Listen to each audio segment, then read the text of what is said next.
Doctor Babasaheb Ambedkar పై కేంద్ర హోంమంత్రి అమిత్ షా వ్యాఖ్యలను తమిళనాడులో విజయ్ కమల్ హాసన్ తీవ్రంగా తప్పుపట్టారు. కొంతమందికి అంబేద్కర్ పేరు అంటే గిట్టదని టీవీకే పార్టీ అధినేత విజయ్ ఎక్స్లో విమర్శించారు.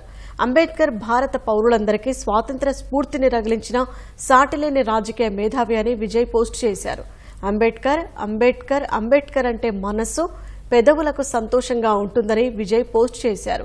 టీవీకే పార్టీని ఏర్పాటు చేసిన విజయ్ తన తొలి సభలో బాబాసాహెబ్ అంబేద్కర్, పెరియార్ ఈవీ రామస్వామి, కె కామరాజ్ వంటి మహనీయుల ఆశయాలతో పార్టీని ముందుకు తీసుకెళ్తామని ప్రకటించారు. అంబేద్కర్ ఆలోచనలే ఆధునిక భారతదేశ నిర్మాణానికి పునాది అని కమల్ హాసన్ పేర్కొన్నారు. బాబాసాహెబ్ దార్శనికతను విశ్వసించే ప్రతి భారతీయుడు ఆయన వారసత్వాన్ని కలంకం చేయడానికి ఎప్పటికీ సహించడని కమల్ హాసన్ పోస్ట్ చేశారు.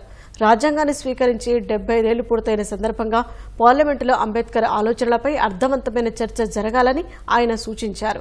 తనలాంటి అంబేద్కర్ అనుచరుల మనోభావాలను దెబ్బతీసేందుకు కాకుండా దేశ పురోగతికి ఉపకరించేలా బాబాసాహెబ్ సిద్ధాంతాలపై చర్చ ఉండాలని కమల్ ఎక్స్లో పేర్కొన్నారు.